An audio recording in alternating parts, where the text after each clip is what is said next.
Hi అండి. Welcome to our channel. ఈరోజు ఎంతో టేస్టీగా ఉండే బీరకాయ తెలగపిండి కర్రీ వండుతున్నానండి. దానికి కావాల్సిన ఇంగ్రీడియంట్స్: ఒక బౌల్ తెలగపిండి, ఒక బీరకాయ, 2 ఆనియన్స్, 3 చిల్లీస్ తీసుకోవాలి. ఉల్లిపాయల్ని, పచ్చిమిరపకాయల్ని కట్ చేసుకోవాలండి. అలాగే బీరకాయను కూడా పైన చెక్కు తీసేసుకొని చిన్న చిన్న ముక్కలుగా కట్ చేసుకోవాలి. ఇప్పుడు ఒక దాక తీసుకోవాలండి. ఆ దాకలో ఒక 1/2 లీటర్ వరకు వాటర్ పోసుకోవాలి. ఇప్పుడు ఈ వాటర్లో మనం కట్ చేసి పెట్టుకున్న బీరకాయ ముక్కలు, ఉల్లిపాయ ముక్కలు, పచ్చిమిరపకాయ ముక్కలు వేసుకోవాలి. నెక్స్ట్ టేస్ట్కి సరిపడా ఉప్పు, కారం, 1/2 స్పూన్ పసుపు వేసుకోవాలండి. ఇప్పటి వరకు మన ఛానల్ని ఎవరైతే సబ్స్క్రైబ్ చేసుకోలేదో ప్లీజ్ సబ్స్క్రైబ్ చేసుకోండి. అలాగే పక్కనున్న బెల్ బటన్ని ట్యాప్ చేసి ఆల్ అనే ఆప్షన్ కూడా క్లిక్ చేయండి. అలా చేయడం ద్వారా నేను పెట్టే ప్రతి వీడియో మీ వరకు చేరుతుంది. ఇప్పుడు ఈ దాకని తీసుకెళ్ళి స్టవ్ పైన పెట్టుకోవాలండి. ఉల్లిపాయ ముక్క ఉడికేంత వరకు ఉడికించుకోవాలి. ఇదిగోండి, ఉల్లిపాయ ముక్క ఉడికింది.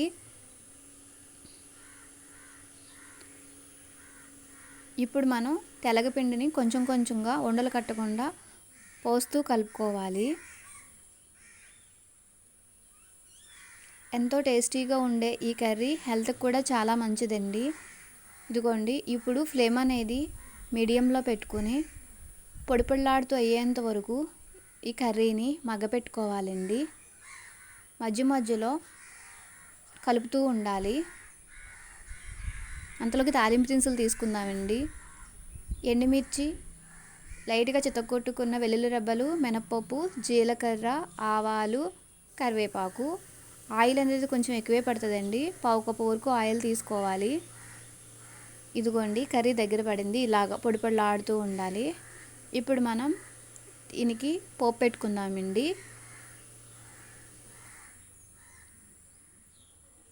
స్టవ్ పైన ఒక బాండీ పెట్టుకొని దాంట్లో 1/2 కప్పు వరకు ఆయిల్ వేసుకోవాలండి. ఆల్రెడీ మనం ఉడకబెట్టుకున్న తెలగపిండి, బీరకాయ, ఉల్లిపాయ ముక్కలు, పచ్చిమిరపకాయల్లో ఆయిల్ వేయలేదు కాబట్టి ఇప్పుడు ఆయిల్ కొంచెం ఎక్కువే పడుతుందండి. ఎందుకంటే తాలింపు పెట్టిన తర్వాత ఒక 10 మినిట్స్ వరకు మగ్గబెట్టాలి కర్రీని. ఇంకోండి, ఆయిల్ వీటెక్కింది. ఇప్పుడు మినపప్పు, వెల్లుల్లి రెబ్బలు వేసామండి. ఇవి కొంచెం ఫ్రై అయిన తర్వాత మిగతా తాలింపు దినుసులు 1 బై 1 వేసుకోవాలి. ఈ తెలగపిండి కర్రీ బీరకాయలోనే కాకుండా పచ్చిరొయ్యల్లో వేసుకోవచ్చండి. నెక్స్ట్ కందిపప్పులో కూడా వేసుకుని వండుకుంటారండి. మళ్ళీ ఈ కర్రీని స్పెషల్గా ఆషాఢంలో కూడా వండుకుని తింటారు. అలా తినడం వల్ల మనకి ఆరోగ్యానికి చాలా మంచిదంటండి. ఇదిగోండి, ఇలా చిటపట్లాడేంత వరకు తాలింపుని మనం ఫ్రై చేసుకోవాలి.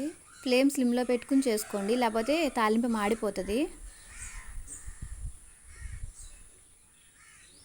ఇలా వేగిన తర్వాత దీంట్లో మనం రెడీ చేసి పెట్టుకున్న తెలగపిండి కర్రీని వేసుకోవాలండి.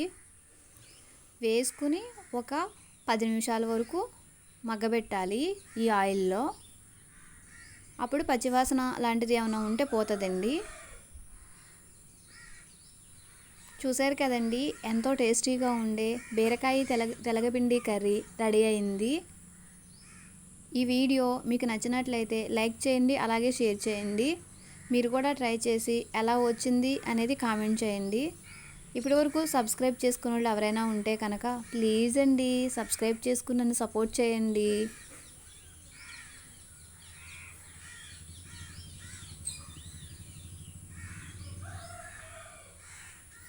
ఎంతో టేస్టీగా ఉండే తెలగపిండి కర్రీ రెడీ అయింది.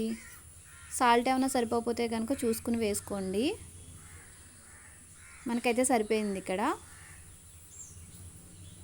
Thanks for watching.